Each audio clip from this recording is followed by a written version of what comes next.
துளி YouTube channel அன்பர்களுக்கு வணக்கங்கள். நான் உங்கள் சீனிவாச நடராஜ பார்த்தசாரதி. இப்போ நாம் பார்க்க போகிற பதிவு இந்த ஆண்டு குரு பயிற்சியினுடைய பலன்களின் தொடர்ச்சி. கடைசி 4 ராசிகளான பலன்களை இப்போது ஒவ்வொன்றாக பார்ப்போம். இப்போது தனுசு ராசி. தனுசு ராசி தனுசு ராசின்றதே குருவோட வீடு. நான் சொன்னேன் நீங்கள் ஏற்கனவே, தனுசு மீனம் என்பது குருவினுடைய வீடு. அதுக்கு உரிமையாளரே குரு தான். ஸோ தனுசு ராசிக்கு 12ஆம் இடம் சுப விரயத்தை குரு பார்க்கிறார். நல்லபடியாக சொல்ல பண்ணிக்கலாம்.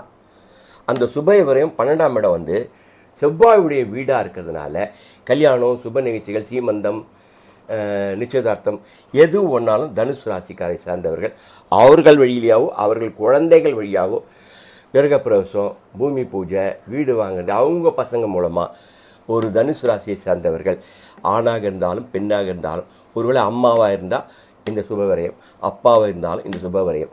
அதனால் அவருடைய பிள்ளைகள் வழியிலையோ அவர்கள் குடும்பத்தில் இருக்கிறவர்களுக்கோ இந்த சுப விரயத்தை விருச்சிகம் 12ஆம் வீடாக இருப்பதால், செவ்வாய் 12ஆம் வீடாக இருப்பதால் பூமி விஷயத்தில் அசட்டுக்கள் நன்றபடியாக கிளிக் ஆகும்.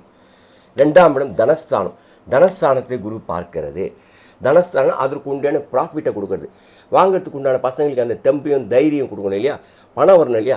அந்த பணத்துக்குரிய தனஸ்தானம், குடும்பஸ்தானம், வாக்குஸ்தானத்தை குரு பார்ப்பதால் இவர்கிட்ட எந்த எதிர்ப்பும் வராது. நீங்கள் ஓகே செய்யலாம் அப்படின்னு சொல்லிட்டு பசங்களுக்கும் நல்ல வழிகாட்டியாக இருப்பார்கள். அவர்கள் சொல்வதை ஏற்றுக்கொள்வார்கள்.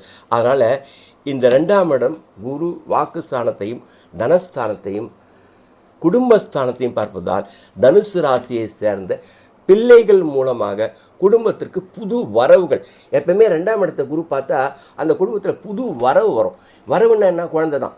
அப்போது இந்த தனுசு ராசியை சேர்ந்தவர்களுக்கு அவர்கள் பேரண்ட்ஸாக இருந்தாலும் சரி, இல்லை அவர்களே கணவன் மனைவியாக இருந்தாலும் சரி, அவர்களுக்கு இந்த புத்திர பாக்கம் புது வரவு கொடுக்கக்கூடிய 2ஆம் இடத்தை குரு பார்க்கிறது. 4ஆம் இடம் சுகஸ்தானம். சுகஸ்தானத்தை குரு பார்க்குதுன்னா சுகமாக தூங்குறது. இது வரைக்கும் அவங்களுக்கு ரொம்ப கஷ்டத்தில் இருந்திருக்கிறவங்க இப்போ நிம்மதியான தூக்கம், ரொம்ப கம்ஃபர்டபுள் பெட்ரூம் இல்லையா, அது மாதிரி ரொம்ப கம்ஃபர்டபுளாக இருக்கும், நிம்மதியாக இருப்பார்கள். வண்டி வாகன ஸ்தானம், வீட்டு ஸ்தானம் இதெல்லாம் இவர்களுக்கு இல்லை, இவருக்கு பசங்க மூலமாக கூட கிடைக்கும். ஏன்னா பேரண்ட்ஸு பசங்க மூலமாக அனுபவித்தாலும் பேரண்ட்ஸ் செஞ்சாலும் ரெண்டும் ஒன்று தான். அதனால் இந்த ராசிக்காரர்கள் தன் மூலமாக அனுபவிக்கலாம், இல்லது பிள்ளைகள் மூலமாக அனுபவிக்கலாம். இந்த 12 சுபவிரயம் அதுக்குண்டான வருவை கொடுக்கறது, அதுக்குண்டான சந்தோஷத்தை அனுபவிக்கிறது. அப்போது இந்த தனுசு ராசிக்கு ஆக்சுவலாக ராசிக்கு ஓனர், 1ஆவது இடத்துக்கு ஓனர். 4ஆம் இடம் சுகஸ்தானம், இந்த சுகஸ்தானத்துக்கு ஓனர். அப்போ 1ஆவது 4ஆவது வீட்டுக்குரிய நல்லா யோசித்து பாருங்களேன். இந்த 1, 4க்குரியவர் அஷ்டமத்தில் இருக்கிறார், 8ல் இருக்கிறார். மற்றவங்களாம் சொல்லும்போது ப்ளஸில் இருக்கிறான்னு சொல்லலை. இங்கே பாருங்களேன், 1ஆம் வீட்டுக்குரிய அதிபதியும் 4ஆம் வீட்டுக்குரிய அதிபதியும் 8ல் அஷ்டமத்தில் இருக்கிறார். அப்படின்னா உடனே அவங்க பலன்களாம் தலைக்கீழாக போயிடுமா? அப்படி இல்லை. ஏன்னா இதில் ஒரு மிக முக்கியமான ட்விஸ்ட் என்னென்னா, ஜோதிட ரீதியாக குரு தனுசு ராசிக்கும் மீன ராசிக்கும் கேந்திர ஆதிபத்தியம் உள்ள கிரகம் குரு. அதாவது குருவுக்கு கேந்திர ஆதிபத்தியம் 1, 4, 7, 10 இந்த மாதிரி உரிமை உள்ள குரு மறைவு ஸ்தானத்தில் விட்டிருப்பதால் இந்த கேந்திர ஆதிபத்திய தோஷம் விலகி அவங்களுக்கு நன்மை கிடைத்துவிடும். அந்த முறையில் பார்க்கும்போது இந்த 1 கேந்திரம் 4 கேந்திரம், இந்த 1, 4 கேந்திர ஆதிபத்தியக்குரிய கிரகம் மறைவு ஸ்தானத்தில் இருந்தால் அந்த கெட்டது நன்மையாக மாறிவிடும். பாருங்கள், 8ல் இருக்குது. இந்த மறைவு ஸ்தானாதிபதி குரு, கேந்திர ஆதிபத்தியம் பெற்ற குரு 8ல் மறைந்து விடுவதால் அவர்களுக்கு கிடைக்கக்கூடிய இந்த 12, 2, 4 பார்வையுடைய பலன்கள் கிடைத்தே தீரும். இருந்தாலும் அவர்கள் இந்த 3ஆவது இடத்துக்கு தான் இருக்காங்க. அடுத்தபடியாக மகர ராசி. மகர ராசிக்கு 11ஆம் இடம் லாபஸ்தானத்தை குரு பார்க்கிறது. ராசியை பார்க்கிறது. ராசியை பார்த்தா ரொம்ப நல்லதுன்னு சொன்னீங்கன்னா உடல் ரீதியாக எந்த அசௌகரியம் இல்லாமல் ஹாப்பியாக இருப்பாங்க. அப்போ 3ஆம் இடம் தைரியஸ்தானம், கீர்த்திஸ்தானம். அப்போ இந்த இடத்தையும் குரு பார்க்குறது. அப்போ 11ஆம் லாபஸ்தானம், நல்ல ப்ராஃபிட் பண்ணலாம். முன்னோர்கள், அதாவது 11ஆம் இடம் லாபஸ்தானம் ஆஸ் வெல் அஸ் மூத்தவர்கள் மூலமாக கூட நல்ல அவர்களுக்கு முன்னேற்றம் கிடைக்கும். ராசி தன்னுடைய உடல் ரீதியான பிரச்சனைகளும் அவர் ஸ்மூத்தாக கையாளுவாங்க. கீர்த்தி புகழ்லாம் கிடைக்கும். அதே மாதிரி அந்த மகர ராசிக்கு 3ஆவது வீட்டுக்கும் 12ஆவது வீட்டுக்குரிய ஸ்தானம், 3 மறைவு ஸ்தானம், 12 மறைவு ஸ்தானம். அது 7 இருக்குது. 7 வந்து 1 4 7 10 சொல்கிறோம் இல்லையா, அது வந்து பலமான இடங்கள். அந்த ஆதிபத்தியங்கள் 1 4 7 10ன்றது ஆதிபத்திய இடங்கள், நல்ல ஆதிபத்தியம் அது. அதாவது திரிகோணம் அப்படிலாம் சொல்லுவாங்க இல்லையா, அந்த திரிகோணன்றது 5 1 5 9. அதே மாதிரி இது இந்த 7ஆம் இடம் வந்து நல்ல இடம், 1 4 7 10ன்றது நல்ல இடம். அப்போது இந்த மகர ராசிக்கு 11ஆம் வீட்டுக்குரிய அதிபதி 1ஆம் வீட்டையும் 3ஆம் வீட்டையும் குரு பார்க்குறது, இது புனிதம் அடைகிறது. அதே மாதிரி 3 மறைவு ஸ்தானம், 12வது மறைவு ஸ்தானம், ஆனால் அது 7ல் இருக்கிறது. பொதுவாக அது ஒரு டிக் வச்சுருக்க பாருங்கள், 3 12 7 இருக்குது. பொதுவாக மகர ராசிக்காரர்கள் ரேஸ்லேயே தப்பித்துக் கொள்கிறார்கள். 3 12 தைரியஸ்தானம், விரயஸ்தானம், மனைவி வழியில் விரயம் செய்து கொள்ளலாம். ஏதாவது வாகனங்கன்னா மனைவி பேரில் வாங்கிக்கலாம், எந்த சொத்து இருந்தாலும் மனைவி பேரில் வாங்கிக்கலாம், எல்லாமே மனைவியை பயன்படுத்தி கொள்ளலாம். 7ஆம் வீட்டில் இருப்பதால் அவளுக்கு பெர்மனெண்ட்டாகவே இந்த 3 12க்குரியவர் 3 12க்குரியவர் 7ல் இருக்கிறது. 7ஆம் வீடு கடகம் குரு வீட்டில் இருக்குது. ஒருவேளை மனைவியும் மனைவி சார்ந்தவங்கள வேலை செய்வர்களாக இருந்தால், இல்லை அவங்க குழந்தைங்க சம்மந்தப்பட்டவங்க வேலை செய்கிறவங்க இருந்தால், அவங்க வந்து ஏதாவது குளிர் பிரதேசத்துக்கு, இப்போ பெங்களூர்னு வச்சிங்களேன், அது கிளைமேட் சேஞ்சான இடம். ஸோ பெங்களூரோட தொடர்பு உடைய நபர்களாக மாறக்கூடுவார்கள். ஒருவேளை அவங்க பசங்க வேலை செஞ்சால் பெங்களூர் இருப்பாங்க, பொண்ணுங்க வேலை செஞ்சால் பெங்களூர் இருப்பாங்க, இல்லை இவங்க ஹஸ்பண்டே பெங்களூர் இருக்கலாம், இல்லை பொண்டாட்டியே வேலை செஞ்சோட பெங்களூர் இருக்கலாம், இல்லைனா வெளி ஸ்டேட்டில் இருக்கலாம். ஏன்னா கடகம் வந்து வெளி ஸ்டேட்டு, வெளி மாநிலம். அந்த இடத்துல குரு இருக்கிறதுனால இந்த மகர ராசிக்கு 7ஆம் இடமே கடகமாக இருப்பதால் இந்த பார்ட்னர்ஸ் விஷயத்தில் கொஞ்சம் கடல் தாண்டியோ இல்லை இடம் மாற்றம் ஏற்பட்டோ அது நல்ல பலன்களை கொடுக்கும். அடுத்தபடியாக கும்பராசி. கும்பராசிக்கு 10வது இடம் தொழில் ஸ்தானத்தை குரு பார்த்து விட்டது, ஜீவனஸ்தானத்தை பார்க்கிறது. 12ஆம் இடம் விரயஸ்தானம், விரயஸ்தானத்தையும் குரு பார்க்கிறது. அப்போ தொழில் சம்பாரித்து விரயம் பண்ணலாம். தனஸ்தானத்தையும் குரு பார்க்கிறது, பொருள் வருது. ஜீவனஸ்தானத்தை குரு பார்க்கறதுனால சம்பாதிக்கிறாங்க, வேலை செஞ்சு சம்பாதிக்கிற விட சம்பாதிக்கிறது 2, அதை விரயம் பண்ணது 12. அப்போ பார்த்தீங்கன்னா இவங்க என்ன சம்பாதிச்சாலும் விரயம் பண்ணக்கூடிய இடமா போயிடுது.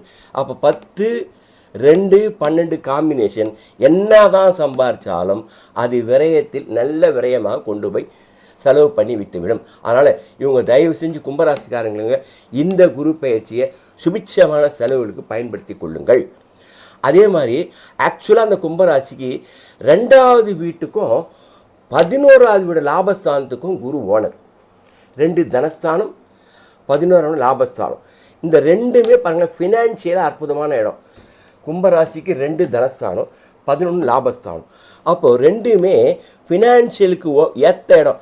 இந்த 2 11க்குரிய ஆதிபத்தியம் 6ல் போய் மறைஞ்சு போச்சு. அப்போ அதனால தான் நான் சொன்னேன், இவங்க என்ன தான் சம்பாதிச்சாலும் ஒட்டுறது தான் ஒட்டுன்னு சொன்ன பார்த்தீங்களா. அதனால் இவங்க தயவு செஞ்சு என்ன சம்பாதிச்சாலும் அதை அசட்டாக மாட்டி விடுங்க. இல்லைன்னா இன்சூரன்ஸில் போடுறது, கையில் வச்சிக்காமல் அது செலவு பண்ணிடுறது. அப்போ இதெல்லாம் எப்படியுமே டெபாசிட்டாக போடுறது, இந்த மாதிரிலாம் இவங்க மாதிரி. ஏன்னா 6 வந்து கடன் ஸ்தானம், கடனை அடைப்பதற்காக கூட பயன்படுத்தி கொள்ளலாம். இல்லைன்னா 2 11 லாபஸ்தானம், அது கடன் ஸ்தானத்தில் இருக்கிறதுனால தனமும் லாபஸ்தானம் கடன் ஸ்தானத்தில் போய் உட்காந்துக்கிறதுனால சம்பாரிச்சு இஎம்ஐ கட்டுறேன், சம்பாரிச்சு செலவு பண்ணுறேன், பேங்க்குக்கு வட்டி கட்டுறேன், இப்படின்னு இருக்குது. அதனால் இவர்கள் என்ன தான் சம்பாதிச்சாலும் இந்த சம்பாதிப்பை இப்போ அள்ளி கொடுத்தாலும் கிள்ளி கொடுத்தாலும் அள்ளி கொடுத்தாலும் இப்படி போதுன்னு சொல்கிறாங்க இல்லையா, அந்த மாதிரி இவர்கள் என்ன தான் சம்பாதித்தாலும் இது இவர்கள் கையில் தங்காமல் இந்த கடன் ஏதாவது பிரச்சனைக்காக செலவாகி கொண்டே இருக்கும். அது நல்லபடியாக இவர் செய்துத்தான் ஆக வேண்டும். இல்லைன்னா அசட்டாக நீங்கள் மாற்றிக்கணும், எந்த வகையிலாக செலவாக பண்ணிக்கணும். அதனால் கும்பராசிக்காரர்களுக்கு வரும். 2ஆம் இடம் தனஸ்தானத்தை குரு பார்க்குது, 10ஆம் இடம் தொழில் ஸ்தானத்தை பார்க்குதுன்னா வரும். ஆனால் செலவுக்குரிய 12ஆம் இடத்தையும் குரு பார்க்குறது. இதுதான் ஆக்சுவலாக அவங்க தலையெழுத்து போகிறார். 2 11 6ல் இருக்கிறார். அதனால் இந்த குரு பயிற்சி 6ல் இருப்பதால் அவர்கள் வருகின்ற பணத்தை ரொம்ப கேல்குலேட்டட் மைண்டோட செலவு பண்ணிக்கணும், இல்லைன்னா போயிடும். அதனால் உஷாராக இருங்கள். அதனால தான் கும்பராசிக்கு பார்த்தீங்கன்னா எந்த டிக்கு இல்லை பாருங்கள். கும்பராசிக்கும் ஒரு டிக்கு இல்லை, இந்த இடத்துக்கும் டிக்கு இல்லை. ஸோ இவர்களும் 3வது வரிசைக்கு போகிறார்கள். மீனராசி. அடுத்தது மீனராசிக்கு பாக்கியஸ்தானத்துக்கு ஓனர் குரு பார்க்கிறது. 11ஆம் இடம் லாபஸ்தானம் குரு பார்க்கறது. ராசியே குரு பார்க்குது. எப்பேற்பட்ட ஒரு நல்ல ஸ்கோப் பாருங்களேன். ஒன்றை பார்க்குது, ராசியை பார்க்குது, ரொம்ப நல்லா இருக்குது. 9ஆம் இடம் பாக்கியஸ்தானத்தை குரு பார்க்குது, ரொம்ப நல்ல விஷயம். 11ஆம் இடம் லாபஸ்தானத்தை குரு பார்க்குறது. மீனம்னாலே வெளிநாடு, வெளி ஸ்டேட்டு நான் சொன்னேன். அப்போ வெளிநாட்டில் இருப்பவர்கள் இந்த குரு பயிற்சியை நன்றாக அனுபவிக்க முடியும். வெளி தேசத்திலோ வெளி ஸ்டேட்லேயோ நம்ம பிறந்த இடத்துல இல்லாமல் வெளியில் போய் வேலை செய்கிறவங்க, இல்லை குடியேறினவங்க, இந்த மாதிரிலாம் வெளிநாட்டு வாழ் இந்தியர்கள், இவர்களுக்கெல்லாம் இந்த மீனராசி 9ஆம் வீட்டையும் 11ஆம் வீட்டையும் ராசியையும் குரு பார்ப்பதால் மிகவும் மேன்மையாவார்கள். இவருடைய சொந்த ராசிக்கு 1-10க்குரியவர் தான் குரு. மீன ராசின்றது 1, அது 1. 10வது வீடு தனுசு ராசி, ரெண்டுத்துக்குமே ஓனர் குரு தான். அந்த 2 இப்போ 9-10க்குரிய குரு 5ல் தச்சமி இருக்கிறார். 5 பூர்வ புண்ணியஸ்தானாதிபதி. 5ல் குரு கெஞ்சினாலும் கிடைக்குன்னு சொல்லுவாங்க பழமொழி. அப்படின்னா 5ல் குரு ரொம்ப விசேஷம் சொல்கிறது. அதுலேயும் பாருங்கள், மீனராசி கடகத்தில் 5ஆம் இடம் குரு. அப்போ 5ஆம் இடம்ன்றது புத்திரஸ்தானம். ஒருவேளை இவங்க பசங்க டிஸ்டன்ஸில் போய் படிக்கிறது, மீனராசி கூட சேர்ந்த பசங்களோ பொண்ணுங்களோ அவங்க படிக்கக்கூடிய மெச்சூரிட்டி பசங்களாக இருந்தால் அவங்களுக்காக செலவு பண்ண வேண்டியது வரும் படிக்கிறதுக்காக. கடகமும் வெளிநாடு, மீனமும் வெளிநாடு. அப்போ பேரண்ட்ஸ் ஒரு இடத்துல இருந்தாலும் பசங்க ஒரு இடத்துல இருப்பாங்கன்னு தெரியும். அது நல்ல விஷயமா இருக்கிறதுனால, ஏன்னா 1-10 சம்பாதிக்கிறதுக்கும் அதுதான் காரணமாக இருக்குது. சம்பாதிக்கிறது ஃபுல்லாக 5ஆம் வீட்டுக்கு போகுதுங்களே, 5ல் இருக்குது. அப்போ பசங்களுக்காக ஒரு சுபிட்சமான செலவை செய்கிறாங்க அப்படின்னு ஆயிடுது.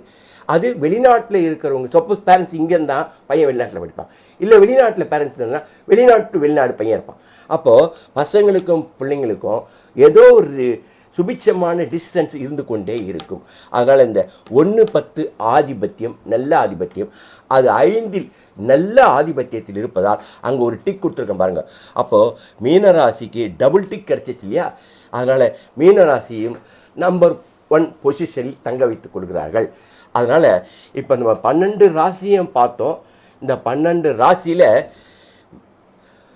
விருச்சிகத்தை குரு பார்க்கிறது, மகரத்தை குரு பார்க்கிறது, மீனத்தை குரு பார்க்கிறது. அவங்க ஃபஸ்ட்டு ரேஞ்சு. அடுத்தபடியாக மிதுன ராசிக்கு 2ஆம் இடம். இப்படியே பார்த்தீங்கன்னா 5ஆம் இடம் விருச்சிகம், அப்புறம் 7ஆம் இடம் மகரம், 9ஆம் இடம். இப்படி 4 ராசிக்கு மீனராசி. இந்த மாதிரி எல்லாமே பார்வை ஆதிபத்திய இடங்களும் 4 ராசிகள் தப்பித்துக் கொடுக்கிறது. அப்போ எங்கடா இப்போ யாரா மாட்டிங்கன்னான்னு பார்த்தீங்கன்னா, எந்த டிக்கே இல்லாதவங்க பாருங்களேன். ரிஷபராசி டிக்கு கிடையாது. இந்த 8-11-3 இங்கே டிக்கு கிடையாது. அதே மாதிரி பாருங்களேன், டிக்கு இல்லாத இடம் கடகராசி பாருங்கள், டிக்கு இல்லை பாருங்கள். அதாவது ஆதிபத்தியமும் 6-9 கூட 1 இருக்குது ஆதிபத்தியமும். அதே மாதிரி டிக்கு இல்லாத இடம் துளாராசி பாருங்கள், டிக்கு இல்லை. அதே மாதிரி இங்கே பாருங்கள் தனுசு ராசிக்கு டிக்கு இல்லை. அதே மாதிரி இங்கே பாருங்கள் கும்பராசிக்கு டிக்கு இல்லை. ஸோ இதெல்லாம் கடைசி பொசிஷனில் இருக்கிறவங்க. இருந்தாலும் இந்த குருவினுடைய பார்வை இந்த இடங்களை பார்ப்பதால் இந்த இடங்கள் புனிதமாகி அவர்களை காப்பாற்றி கொண்டிருக்கும். எப்பவுமே குரு கெடுதி செய்ய மாட்டார் தவிர நல்லது செய்வார். குரு பார்க்க கோடி புண்ணியம். குரு கெடுதல் செய்ய மாட்டார். ஒருவேளை குரு நல்ல இடத்தில் அமையாதவர்கள் குரு வழிபாட்டை மேற்கொள்ளலாம். இப்போ சாதாரணமாக திருவாலிதாயம் பாடியில் இருக்குது, அந்த குரு கோயில் போய் அர்ச்சனை பண்ணிக்கலாம். இல்லைனா ஆலங்குடி குரு கோயிலுக்கு போய் அர்ச்சனை பண்ணிக்கலாம். இல்லை குரு தட்சிணாமூர்த்தி அர்ச்சனை பண்ணிக்கலாம். அப்படியே இல்லைன்னா குருவாக மறைந்தவர்கள் பாமன் சாமியோ சாய்பாபாவோ யாராவது குரு பொசிஷனில் இருந்து மறைந்தவர்கள் குருவை வழிபட்டு அவர்கள் சாந்தி தேடிக்கொள்ளலாம். மொத்தத்தில் அது கூட இந்த 2 மாதம் போனஸ் கிடைக்கிது. இந்த சிம்ம ராசிக்கு குரு அதிசாரமாக போகுது இல்லைங்களா? 20-10 22-12 வரைக்கும் இந்த 2 மாதம் மற்ற ராசிக்காரங்க யாராவது கொஞ்சம் பின்தங்கி இருக்கிற மற்ற ராசிக்காரங்களுக்கு ஒரு பூஸ்டிங்காக இருக்கும். ஏற்கனவே அனுபவித்த ராசிக்காரங்க அப்படியே நிற்பாங்க. அடுத்த அந்த 2 மாதம் மாத்திரம் மற்ற ராசிக்காரங்களுக்கு கொஞ்சம் ஓப்பனிங் கிடைக்குது. மறுபடியும் 8 மாதம் திரும்ப அந்த இடத்துக்கு வந்துடுது, பழைய நிலைமைக்கு வந்துடும். அதனால் இதில் இந்த ராசிக்காரர்கள் பரிகாரம் செய்து கொண்டு இந்த குரு பயிற்சியை நல்ல முறையில் எதிர்நோக்கி பயன் அடையலாம். இதுவரை உங்களிடம் சொல்லிக் கொண்டது உங்கள் சீனிவாச நடராஜ பார்த்தசாரதி. இந்த குரு பயிற்சி டெக்னிக்கலாக இப்படி இருக்குதுன்னு நாம் சொல்லிட்டோம். இந்த டெக்னிக்கலான குரு பயிற்சியை தான் அந்த எனர்ஜி, குருன்ற எனர்ஜி எல்லார் மேலேயும் படணும், எல்லாருக்கும் அந்த கிரேஸ் கிடைக்கணுன்றதுக்காக தான் நாம் வருடந்தோறும் இந்த குரு பயிற்சி விழாவை தொடர்ந்து நடத்தி கொண்டிருக்கிறோம். அந்த குரு பயிற்சிக்கு வரக்கூடியவர்கள் அவர்களால் முடிந்த அளவு உதவியை செய்து கொண்டு அருளாசி பெற்று செல்கிறார்கள். அதனால் இந்த பதிவை பார்க்கும் அன்பவர்கள் சப்ஸ்கிரைப் செய்து கொள்ளவும், அதே நேரத்தில் உங்களால் முடிந்த உதவிகளை அது எந்த உதவியாக இருந்தாலும் உங்களால் இயன்ற வரை அனுப்பி உதவி செய்யுமாறு உங்களை பணிவன்புடன் கேட்டுக்கொள்கிறோம். இது வருஷம் நடக்கிற விஷயம். அதனால் இந்த குரு பயிற்சிக்கு நீங்கள் உதவி செய்தாலும் செய்யப்பட்டாலும் நீங்கள் நன்றாக இருக்க வேண்டும். இந்த குருவரும் திருவருளும் உங்கள் வாழ்க்கை நிலையை மேலும் மேலும் உயர்த்தி நீங்கள் குடும்பத்தோடு சுபிட்சமாக வாழ வேண்டும் என்று எல்லாம் வல்ல இறையர்களையும் திருவருளையும் குருவர்களையும் வேண்டி விரும்பி கேட்டுக்கொள்கிறேன். நன்றி, வணக்கம். வாழ்க வையகம், வாழ்க வளம்.